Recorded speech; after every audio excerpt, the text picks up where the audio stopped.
আসসালামু আলাইকুম।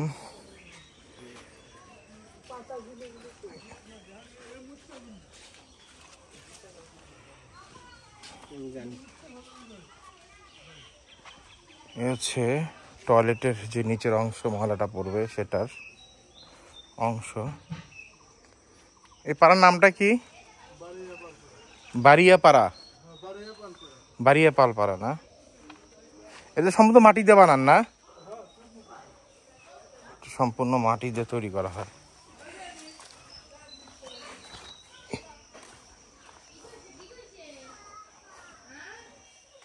এটা এটা একটু বলেন তো আপনি কিভাবে এটা প্রথম শুরু করেন বানান? কোনটা? এটা বানান, তারপরে ওই যে ডাইস দিয়ে ই করেন, ওই যে ডাইস এটা, তারপরে হচ্ছে কি ওইটা ওই রকম আকার আসার পরে রোদে ভাটা ওইখানে না? আচ্ছা, এই হলো ওনার মূর্তি বানায় থাকেন। এই সাইডে তো সম্পূর্ণ হিন্দুরা। আপনি তো হিন্দু না ভাই? নাম কি? সুমন কুলব পাল। এখানে কি সব পাল বংশ থাকে নাকি এই পাশে? পাল বংশ না? এই মাটিটা কোথা থেকে নিয়ে আসেন?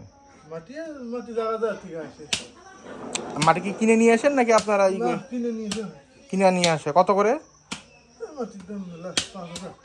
মানে কেজি বা না কিভাবে কি নিয়ে আসেন? কাপ। এটা কি মাটি বলে এটাকে? আইটেলা মাটি। মাইটেলা আইটেলা মাটি। এই আইটেলা মাটি ওনারা এভাবে কঠোর পরিশ্রমের মাধ্যমে ডাইস বানানোর পর এভাবে রোদে এটা কতদিন রোদে শুকান এটা এভাবে?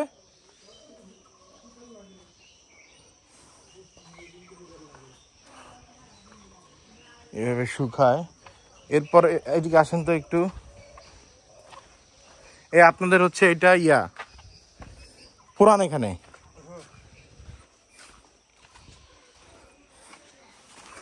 এই হচ্ছে একটার পর একটা দেওয়ার পরে। আচ্ছা, উপরে যে ইগুলো দেন, পাতিলগুলো কেন দেন? এই পাতিলগুলো কি বানান? পাতিলগুলো কি বানান? না, পাতিল কি এই মানে ব্যবহার মানে বানানোর ব্যবহারের জন্য ব্যবহার করা হয় নাকি? কতক্ষণ পুরান লাগে এটা? অনেকক্ষণ না? কতগুলো তো ফেটেও যায় না? একসাথে কয়টা করে দেন এখানে? এখানে একসাথে মনে করলাম যে কটা দেওয়া হয় 3-4টা ফেটেই যায়। হচ্ছে সাধারণত হিন্দুর যে পাল বংশরা, তারাই আসলে এই টয়লেটের যে নিচের ব্যবহার, তারাই এই কাজগুলো করে থাকে। এটা হচ্ছে সিরাজগঞ্জ উল্লাপাড়ার তিনাওতায়।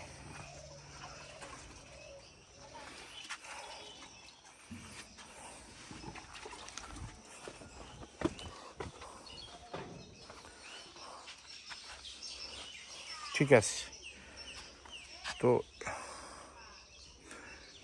আসলে মাটি দিয়েও আসলে অনেক কিছু তৈরি হয়, দেখতে পাচ্ছেন।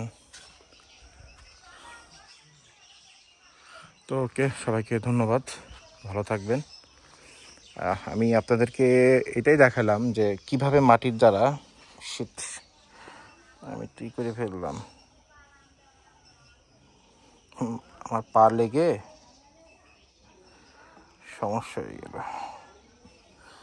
ওকে, সবাই ভালো থাকবেন, সুস্থ থাকবেন, আল্লাহ হাফিজ।